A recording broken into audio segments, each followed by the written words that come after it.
Aloha kako, I'm Kūhiō Lewis, CEO for the Council for Native Hawaiian Advancement. We are kicking off this series of podcasts here at CNHA. Today's one is, we're calling it What's the Scoops with Kūhiō. So I am so fortunate to be alongside two important figureheads in our community.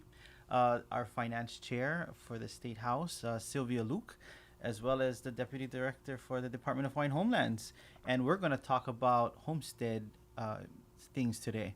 So it's a chance for us to get to know leadership at the Capitol, some of the work going on to elevate our voices as a people, as a community, and what some of the initiatives going on there.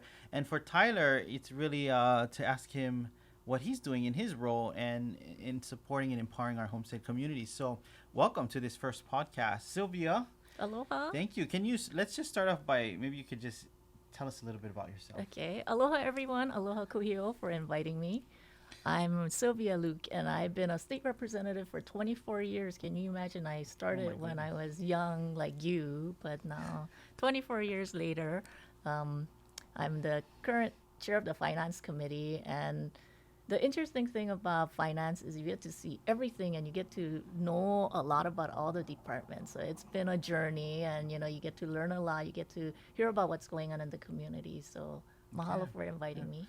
So tell us, you've had the opportunity to represent one of our oldest homesteads, Papakolea, and my ohana is actually from there. My mom's family's from there. So what has it been like to manage or to have homestead or represent a homestead community? Yeah, a lot of people don't know that I represent homestead areas because people think, oh, urban Honolulu, it's pretty much a lot of condos and just Honolulu, urban Honolulu. But Papakolea is one of the most precious areas in our neighborhood, and it's, as you recognize, it's one of the oldest homesteads. I think the oldest one is Moloka'i, but Papakolea is one of the leadership that they have under Auntie Puni and Auntie Adrian. They have done such a great job, and it's an example of community empowering themselves. An interesting fact is Papakolea is actually like the beginning for many of us that live in the other homesteads. So like I live in Kapolei homestead now. But if you go in Nanakuli, if you go in Waianae, a lot of them came from Papakolea. So it's kind of like the birthing place of homesteaders. Right. So yeah, tell us, what are some of the projects that you've worked with, you mentioned Auntie Puni, Auntie Adrian, some of the projects that you've collaborated with them on in Papakolea? Yeah.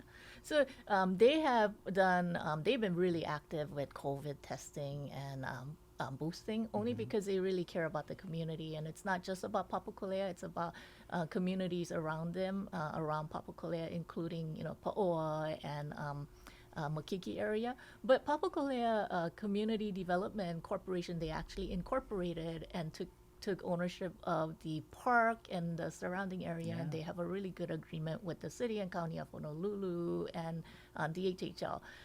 Their vision is really about the health and safety, really the welfare of Native Hawaiian communities. So it's not just serving the health of the Papakolea community. They have ventured out and really serviced many of the communities, and they're leading in that area. I wanted to mention, yesterday we learned about the passing of one of our leaders in the community, Colette Machado. She actually has roots in Papakolea. She was raised there during her middle school years, and her ohana is still in that area. Did you know Colette? Yes, we had many dealings with Auntie Colette, and it's our hearts and prayers go out to her family. She has been a strong advocate, especially on many of the Hawaiian issues, including Office of Hawaiian Affairs. It's kind of really sad that we're seeing many of these leaders passing. Just even in recent months, we had even Oz, Uncle Oz passed, and so I think it's really incumbent on all of us to gather history and sit down and just talk story with many of these kupunas before a lot of the stories are lost. Absolutely. I think what's important is that these leaders have really paved a road for us to walk down and travel. So lots of aloha to all of these leaders for their building that foundation that we today can stand on as next generation.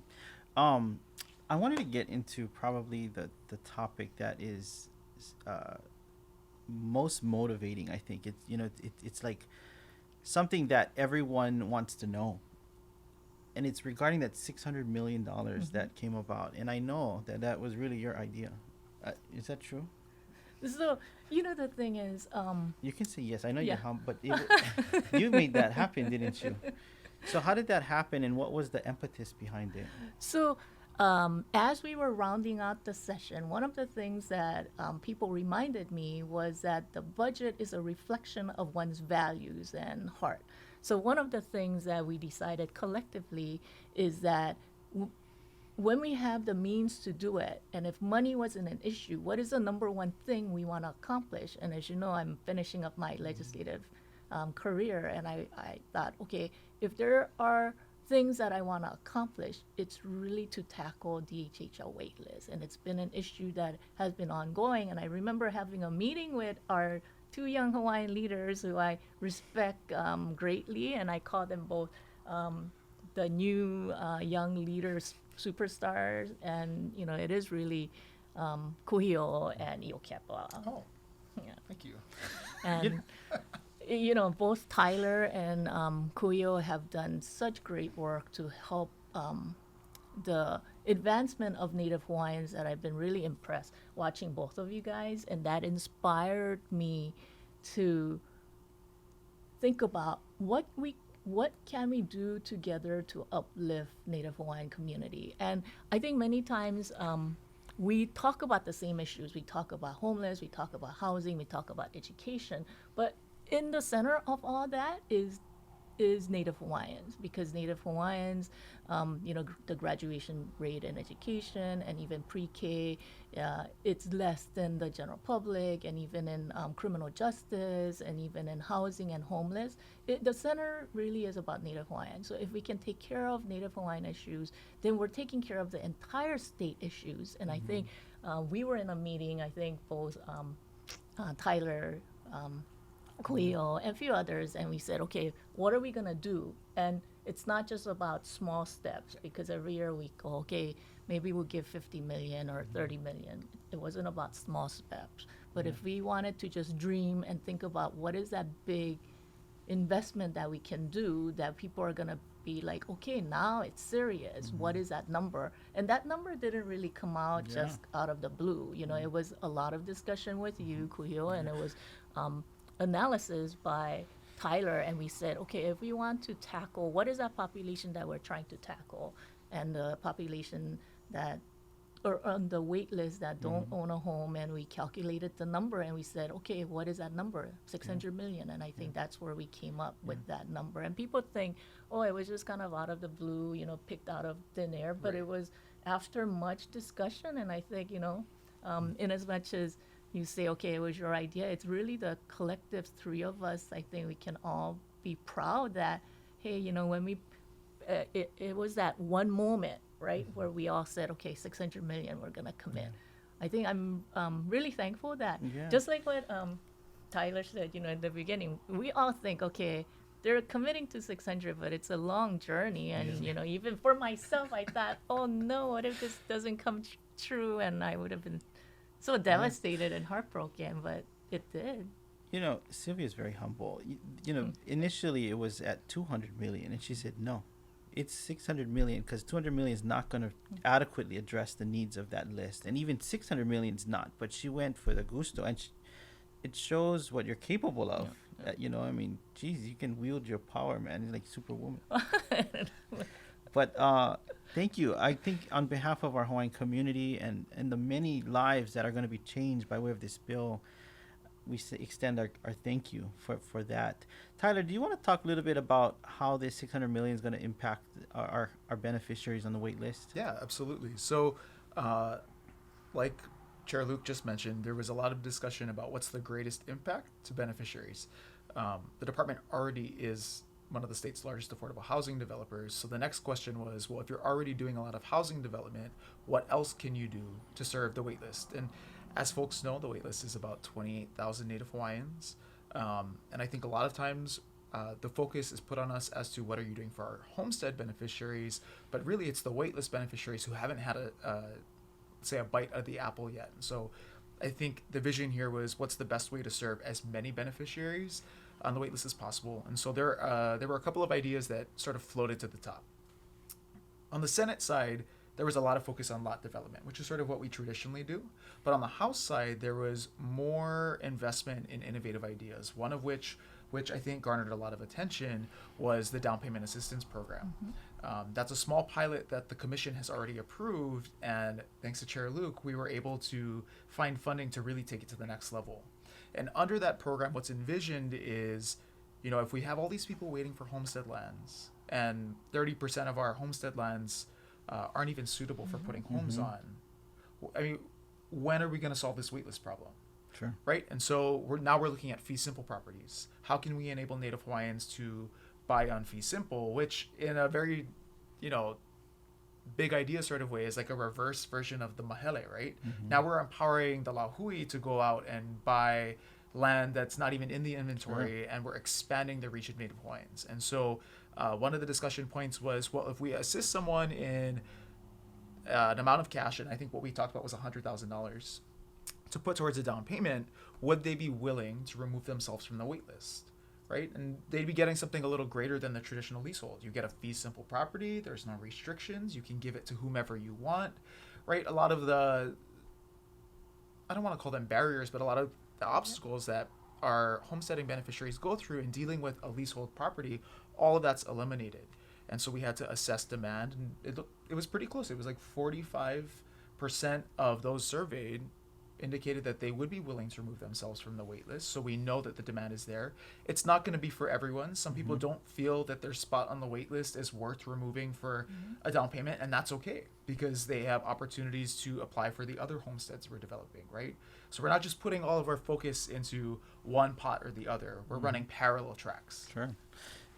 So let's say I believe the money needs to be spent by a certain time. Can you tell us, like, what is on the immediate horizon and what is in the long-term planning? Sure. We have a few years to get the money encumbered. And so I think that traditionally how it works is our construction projects are funded in phases. So we get the funding for the design, and then we wait a couple of years, and then we get money to go out and engineer it and build it. And so the process takes longer. So we definitely have construction projects that are keyed up that we could put some of the money towards to accelerate. We have projects that we've long envisioned completing, but are so far out that having more money up front would expedite them. And then we're currently in the process of writing the procedures, the rules, the limitations on what down payment assistance or mortgage assistance or rental assistance looks like. I see. So would you say that, like, I'm thinking about what people might want to know that are on the wait list. So what does that timeline look like in reality? Like, is it 6 months away? I think we can start rolling out the down payment assistance, mortgage assistance programs easily within the next year. We should have homes being completed in the next 4 years to 6 years. And all of the projects that we proposed to the Senate originally, the idea was they would be completed in 8. So in 8 years, we should see the full impact of this money being leveraged to the maximum level possible. So encumbered means finding someone to start the work. So people are not going to be moving in for a little bit. Maybe the down payment assistance will kick in, but some of the bigger development projects, it's still a little bit. Yeah, that'll take a little while. So encumbrance just means locking in the contract. We don't have to have spent it yet. We just got to have a commitment to someone. Sure. So, Sylvia, separate from the $600 million that DHHL is receiving to address the wait list, there's a lot more money that went to Native Hawaiians this year, over $1 billion. Can you highlight that? So instead of other than the 600, but let me go back to the 600 only because I think in as much as you think I'm being humble, I think you're being humble too, because the vision for this whole thing, because we had only known about the traditional track, which is lot development, and we're basically looking at restricted number of land base that DHHL own. So you think about it, DHHL currently has 200,000 acres of land. most of that is not usable. And, you know, a lot of the people on the wait list want to live on Oahu. But based on the research that DHHL gave us, only about 1,500 acre lots are available on Oahu and not in prime workable area. So can you imagine, you know, I think when the public hears that out of 200,000, only 1,500 acres is available, the fact that you and CNHA started the conversation about purchasing lots outside of the DHHL land, and then the idea of not just mortgage down payment, but loan or rental assistance, I think that really opened our eyes into what could be possible. So now we're looking at on Kauai, if there are private landowners who are willing to sell us land with infrastructure and close to work areas. I mean, it opens up a huge possibility, and it creates a bigger land base that DHHL could work for. You know, I want to clarify, because there was some misinformation about this down payment assistance. It really, like Tyler said, it's not for everyone. It's for the, you know, you could stay on the list. Nobody's getting kicked off the list, but it's an option. It's option for those that it might work for. It gives them, you know, an opportunity. And there's benefits that come with buying a house that's not on the homestead. You know, I mentioned it in my testimony, but you know, there's, you know, living on the homestead is can get kind of wild. You know, you get fireworks, you get dirt bikes, but more importantly, outside the homestead, you can leverage the asset in ways that you cannot on the homestead. You can take out equity loans, you can do different things, refinance your house in much faster than on the homestead. And you know, maybe your family all on the windward side, and there's no homestead lots on the windward side, and you want to live, you know, in Kaneohe, and there's a lot there, and you want to buy it. Maybe, you know, like live by out of Hawaiians, you know what I mean? And then, or your auntie, 'cause, you know, that's the problem I have, is I get family all over the place over here. I was talking story with Governor Waihe, and Governor Waihe said something really, really interesting. And he said when he had initially envisioned, because I think it was around during his time, the first 600 million increment came into play, but that wasn't one lump sum, that came over 20 years. But he had always envisioned what we're talking about today. So when we rolled out the 600 and then we talked about what this could mean, he said he has never really looked at DHHL as a land base where it's somewhat similar to a reservation type.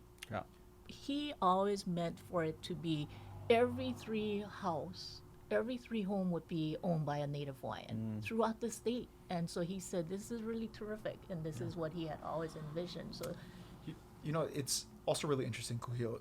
So when we look at, one, the fact that many, many people on the wait list have turned down or not responded to handfuls, if not dozens of offers, right?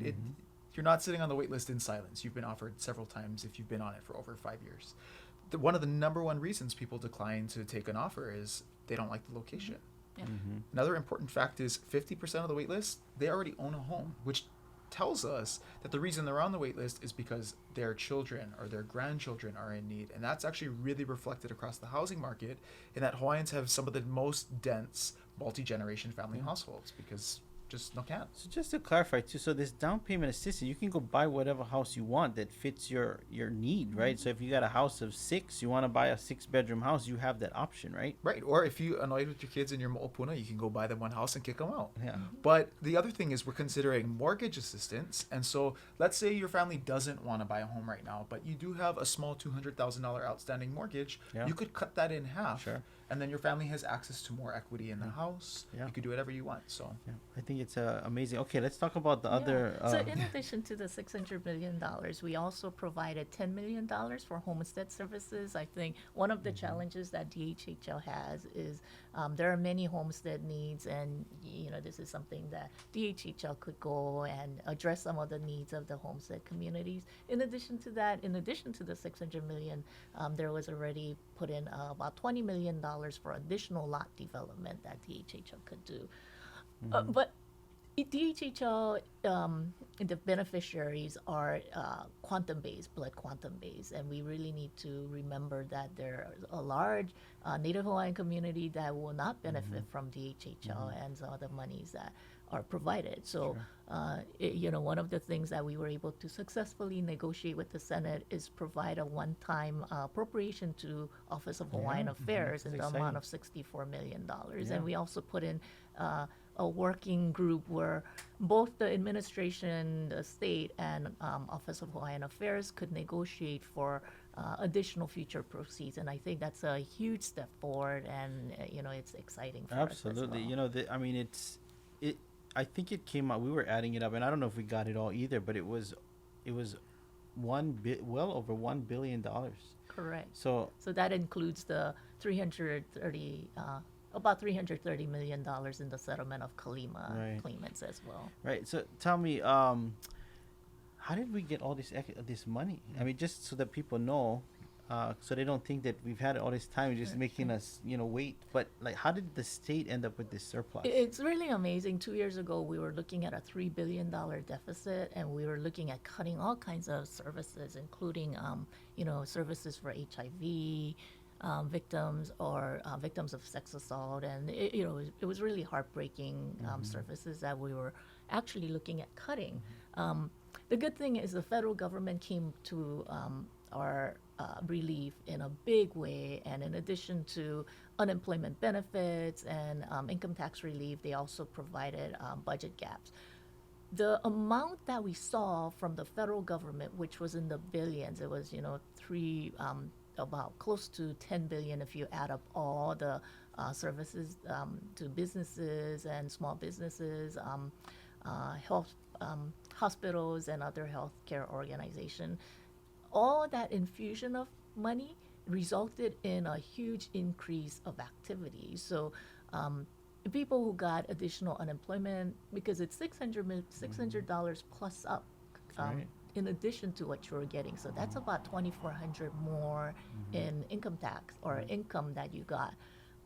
As people paid taxes on these unemployment benefits and even the rebate that people got, it saw a huge uptake, and it helped to generate many of the economic activity. So we were very surprised by it, and you could tell that everyone was surprised by it because the governor had finished up his budget, and then he realized, man, what happened? We have this money, and so because it was so last minute, he said, okay, we're just going to put $1 billion into rainy day fund, which we thought, okay, that's not a good use because we have so many needs. But I think a lot of the federal infusion helped to generate this activity. Sure.